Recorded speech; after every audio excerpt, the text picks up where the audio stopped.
Eterno Dios, te doy gracias por este hermoso día que tú nos regalas, Señor. Un nuevo amanecer, Señor, donde nosotros podemos hoy ver la luz de un nuevo día, Señor. Un día donde podemos entrar confiadamente hasta tu trono de la gracia, Señor. Gracias al sacrificio de tu Hijo amado, que nos volvió otra vez a dar la oportunidad de entrar hasta tu lugar santísimo, Señor. En este momento, Señor, entramos todos los que estamos escuchando a tu presencia, Señor.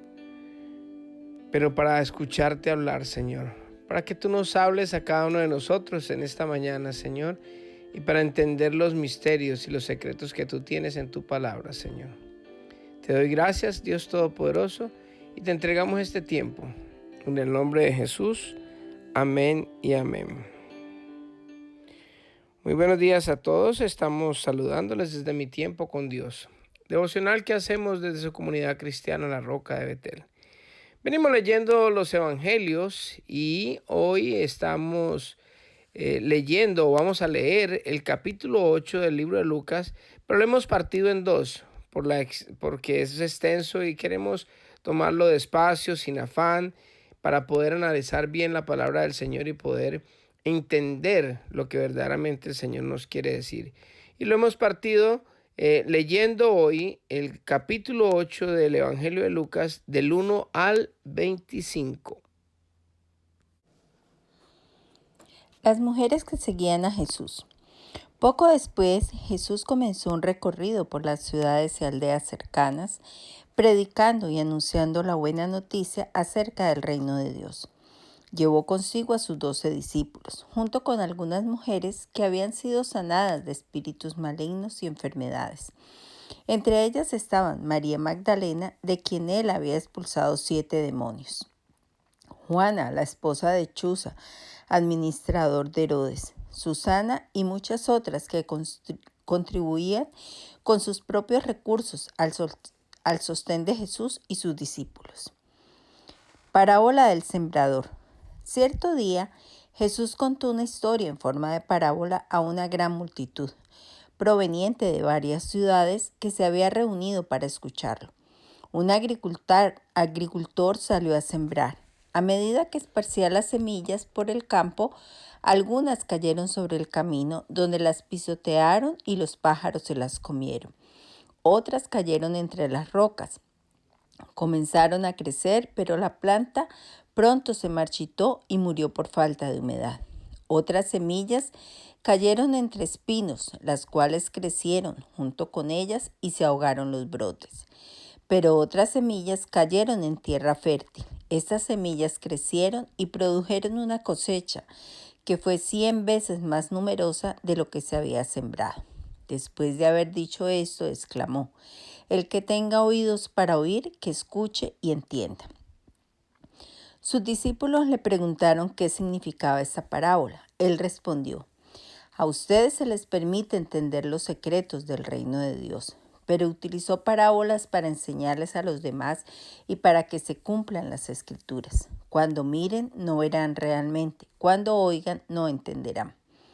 Este es el significado de la parábola. La semilla es la palabra de Dios. Las semillas que cayeron en el camino representan a los que oyen el mensaje, pero viene el diablo, se lo quita del corazón e impide que crean y sean salvos. Las semillas sobre la tierra rocosa representan a los que oyen el mensaje y lo reciben con alegría, pero como no tienen raíces profundas, creen por un tiempo y luego se apartan cuando enfrentan la tentación. Las semillas que cayeron entre los espinos representan a los que oyen el mensaje, pero muy pronto el mensaje queda desplazado por las preocupaciones, las riquezas y los placeres de esta vida. Así que nunca crecen hasta la madurez. Y las semillas que cayeron en la buena tierra representan a las personas sinceras, de buen corazón, que oyen la palabra de Dios, se aferran a ella y con paciencia producen una cosecha enorme. Parábola de la lámpara. Nadie enciende una lámpara y luego la cubre con un tazón o la esconde debajo de la cama. Una lámpara se coloca en un lugar alto, donde todos los que entran a la casa puedan ver su luz. pues todo lo secreto tarde o temprano se descubrirá, y todo lo oculto saldrá a la luz y se dará a conocer a todos. Así que presten atención a cómo oyen. A los que escuchan mis enseñanzas se les dará más entendimiento, pero a los que no escuchan se les quitará aún lo que piensan que entienden. La verdadera familia de Jesús. Entonces, la madre y los hermanos de Jesús vinieron a verlo, pero no pudieron acercarse a él debido a la gran cantidad de gente. Alguien le dijo a Jesús: tu madre y tus hermanos están parados afuera y quieren verte. Jesús respondió: mi madre y mis hermanos son todos los que oyen la palabra de Dios y la obedecen.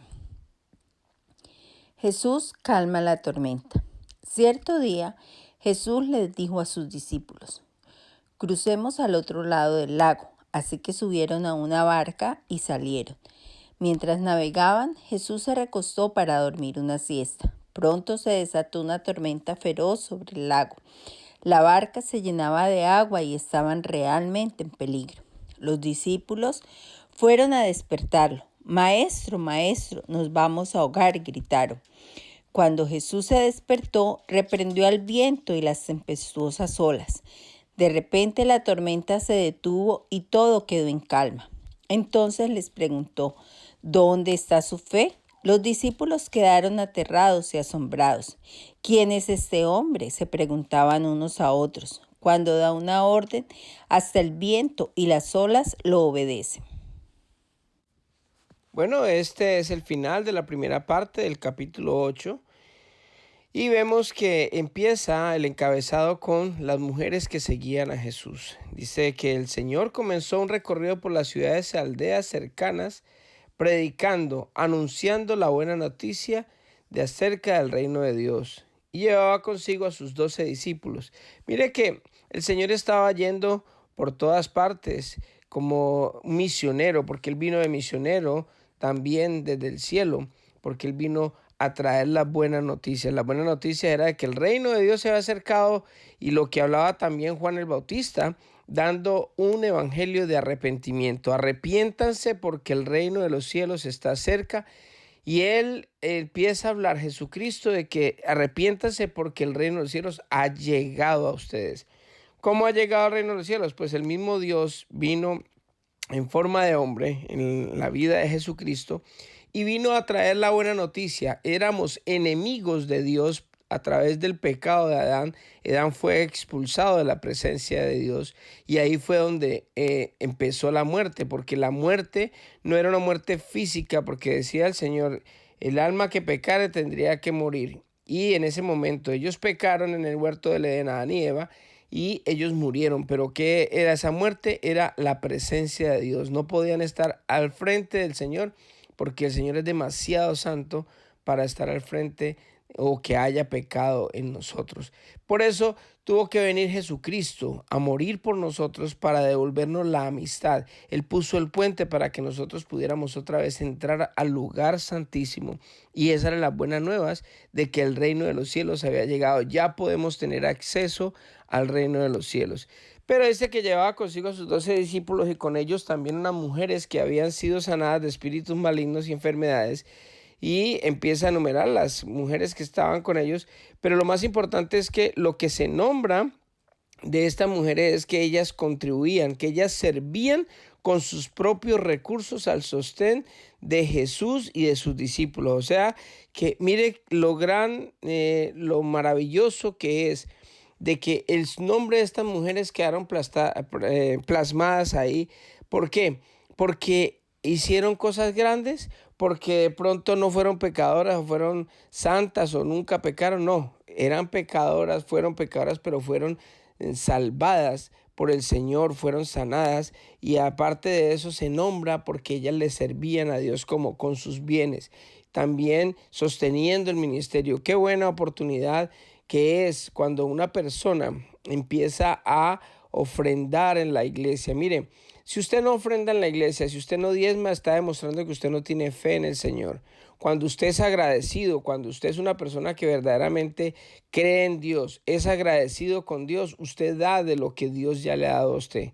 porque es que nosotros estamos devolviendo de lo mucho que el Señor nos da, estamos devolviendo el 10% de lo que tanto nos da el Señor, no solamente en dinero, sino también en salud, en beneficios como de paz, como de protección, tantas cosas que el Señor nos da a nosotros y nosotros apenas le devolvemos por una pequeña porción.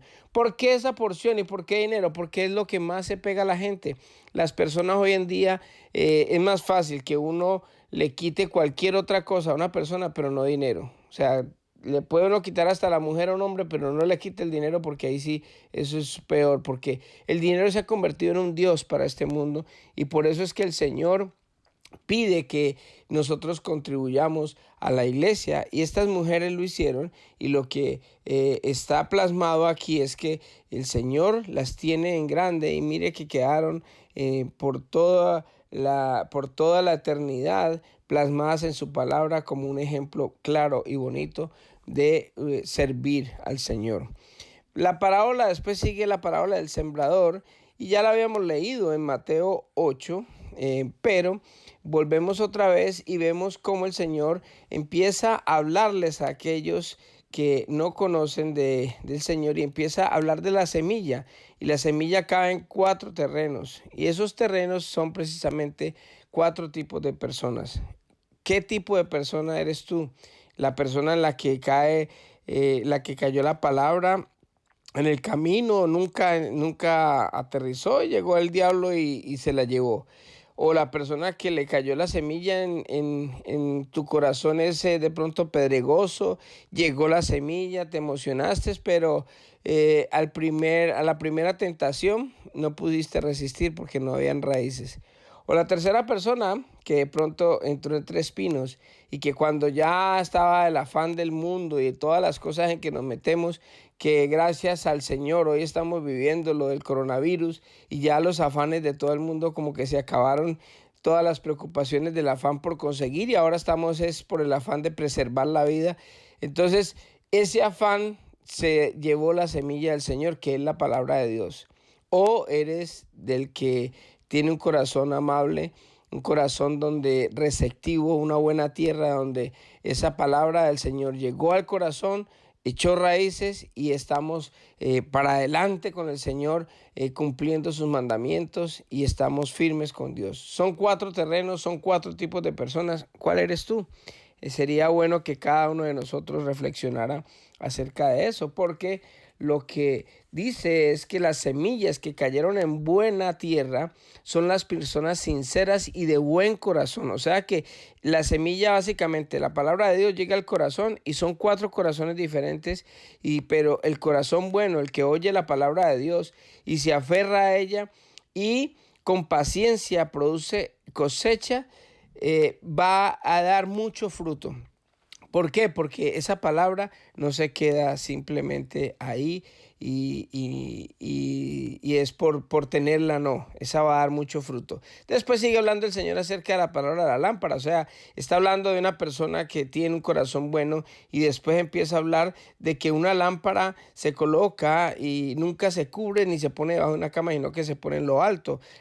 Los que han recibido esa semilla se ponen en lo alto. Los que prestan atención y oyen la palabra del Señor y las enseñanzas y les da más entendimiento. ¿Sabe por qué? Porque es que está hablando el Señor en la anterior parábola también con los fariseos, que dice que el Señor solamente a los hijos y a los que escuchan o a los discípulos les ha dado a entender la palabra del Señor, porque los otros se cumple la profecía de Isaías, donde decía que cuando miren no verán, realmente cuando oigan no entenderán, porque ellos tenían el corazón endurecido. Ellos estaban dentro de los 3 primeros de las personas que de pronto la palabra les llegó en tierra seca y no da fruto, porque es un peligro cuando una persona verdaderamente tiene el corazón endurecido, llega y acepta la palabra de Dios, o sea, nunca recibe al Señor, pero llega a ser como cristiano y resulta de que hace más daño estando o haciéndose llamar como cristiano y no haciendo lo que Dios nos ha mandado a hacer. Qué peligro, y eso lo tenemos muchas veces entre nosotros. Y cuántas veces de pronto nosotros hemos también sido así, endurecidos, y con nuestra forma de actuar hemos hecho cosas malas y hemos alejado más a las personas. Entonces, esa lámpara, en esta palabra lo está diciendo el Señor, es que cuando uno presta atención, cuando uno tiene un corazón sano, cuando uno puede entender o tratar de entender la palabra del Señor y ser de buen corazón, el Señor nos va a dar más entendimiento para que escuchando entendamos y no pase como lo de los fariseos, que ojalá no entiendan porque más daño se hace. Después habla acerca de un acontecimiento de cuando María y sus hermanos fueron a buscar a Jesús y lo llamaron porque había mucha gente y lo mandaron a llamar y le dijeron, mira, tu madre y tus hermanos están afuera y quieren verte. Y el Señor le dijo, ¿quiénes son mi hermano y mis hermanos y mi madre? Pues todo el que obedece la palabra de Dios es considerado un familiar mío, es considerado alguien muy allegado. Así que si usted que está escuchando esta palabra y además de eso lee la palabra de Dios y obedece, usted es un allegado al Señor. Es de la familia de Dios porque Dios nos ha hecho sus hijos. Por último, el Señor calma una tormenta. Dice que mientras navegaban al otro lado del lago, se subieron a la barca y mientras navegaban, Jesús se recostó y se puso a dormir una siesta. Pero de pronto se desató una feroz tormenta sobre el lago y el Señor era durmiendo. Los discípulos estaban asustados, e incluso entre ellos habían pescadores, y lo que hicieron fue llamar al Señor, y cuando el Señor se levanta, reprende la tormenta y inmediatamente se detuvo la tormenta y todo volvió a la calma. Entonces les preguntó, ¿dónde está su fe? Y los discípulos quedaron sorprendidos, aterrados, asombrados, porque se preguntaban entre sí, ¿quién es este hombre que hasta los vientos y la lluvia y todo lo que está en el universo le obedecen? ¿Sabe por qué les preguntó él dónde está su fe? Porque en medio de la tormenta el Señor nos está dando una enseñanza muy grande. Porque si Dios tiene dominio sobre el viento, sobre las lluvias, sobre las tormentas, entonces Él tiene poder sobre todo. Y si Dios está con nosotros, así esté dormido, es mejor pasar una tormenta con Él al lado que sin Él. Lo que el Señor quiere es que nosotros confiemos en medio de la tormenta. Hoy estamos pasando por una tormenta mundial, pero sabe que Jesús está en la barca. Él no está dormido, Él está despierto, pero Él quiere que nosotros tengamos fe, porque cuando nosotros tenemos fe, el temor no está con nosotros, porque cuando Él le pregunta a ellos, ¿dónde está su fe? ¿Era por qué? Porque ellos estaban atemorizados, aterrorizados por lo que estaba pasando. Hoy en día vemos personas aterrorizadas por lo que está pasando con lo del coronavirus y vemos que aún cristianos se sienten aterrorizados. Y ¿sabe qué? El Señor nos dice a cada uno de nosotros, así como hizo con Israel, con las plagas de Egipto, que llegaron plagas, 10 plagas, pero ninguna tocó a los del pueblo de Israel. Así mismo va a ser con nosotros. Caerán a tu lado 1000 y a tu diestra 10.000, mas a ti no te llegará. Lo importante es que tengamos fe, que guardemos la cordura, que guardemos la calma, que seamos como ese faro, como esa lámpara que da luz para que las demás personas vean en nosotros la paz, que vean en nosotros el amor, que vean en nosotros la firmeza que Dios nos da a nosotros, porque Dios está en la lámpara, está en la barca. Así que vamos a orar esta mañana y vamos a pedirle al Señor que nos bendiga, que nos ayude, que en estos momentos de dificultad, que todos podamos tener esa oportunidad de demostrar el Cristo que hay en nosotros, para que cada uno de nosotros podamos servir, para que muchas personas puedan conocer al Señor en medio de la tormenta, porque Él tiene dominio sobre todo. Así que oremos. Amantísimo Padre, Dios Todopoderoso, yo te doy gracias, papito lindo, por la oportunidad que nos das en esta mañana, Señor, de poder orar, de poder leer tu palabra, Señor, de poder saber de que y volver a recordarnos de que tú estás en control de todo, Señor, que aún los vientos y las lluvias y la tormenta te obedecen, Señor, porque tú eres soberano y tú estás con nosotros y tú nos has hecho tus hijos, y qué padre no protege a sus hijos. Yo te doy gracias por cada persona que escucha estos audios, Señor, y te pido que nos bendigas a todos y que todos tengamos esa convicción en nuestro corazón de que tú estás en control de todas las cosas. Te doy gracias, papito lindo, y quedamos en tus manos en el nombre de Jesús. Amén y amén. Que Dios les bendiga a todos y que tengan un hermoso día.